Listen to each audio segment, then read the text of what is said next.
I'm going to show you that Mr. Pretti did not have a legal right to have that weapon. Everyone is saying that was his constitutional right. No, it was not.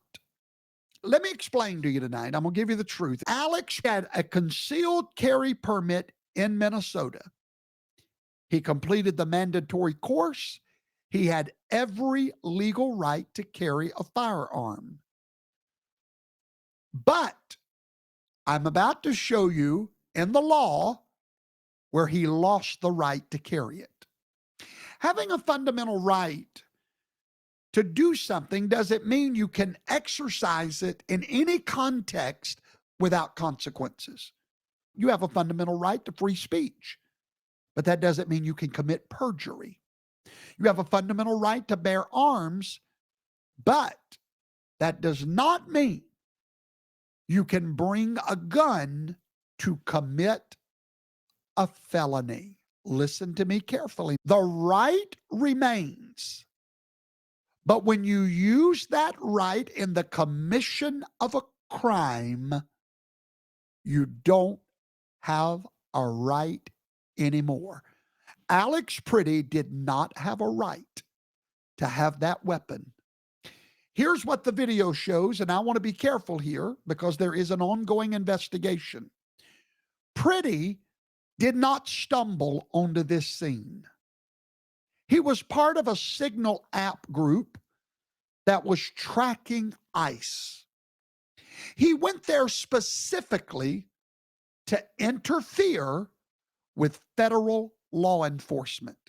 That was a felony. To interfere and to premeditate, to interfere with law enforcement is a felony.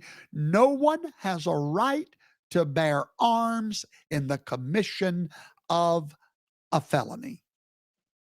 The recording officer from inches away, within a foot of the officer, that's interference. That's a felony.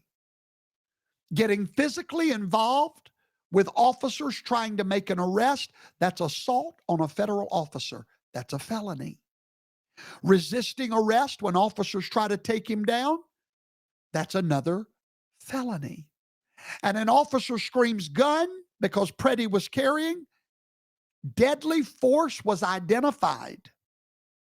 Pretti moves his hand while holding an object, that's a perceived threat.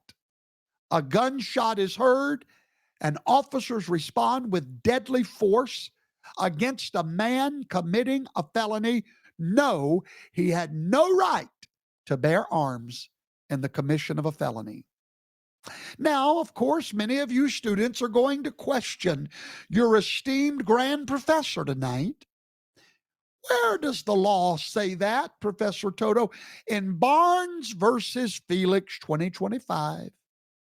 I really ought to charge for all this education. Barnes versus Felix 2025.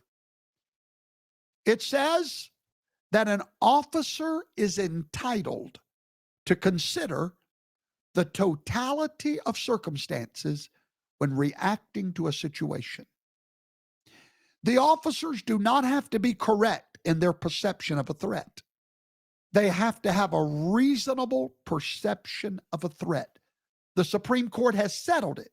Barnes versus Felix.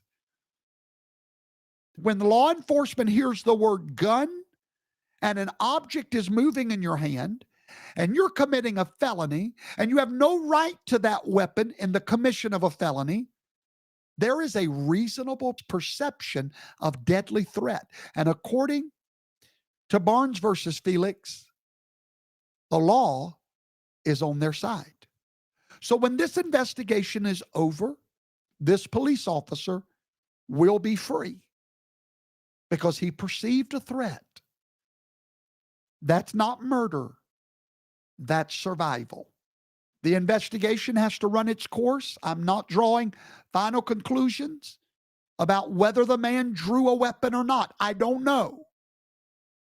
But here's what we don't need an investigation for me to know. When you look for trouble, you'll find it.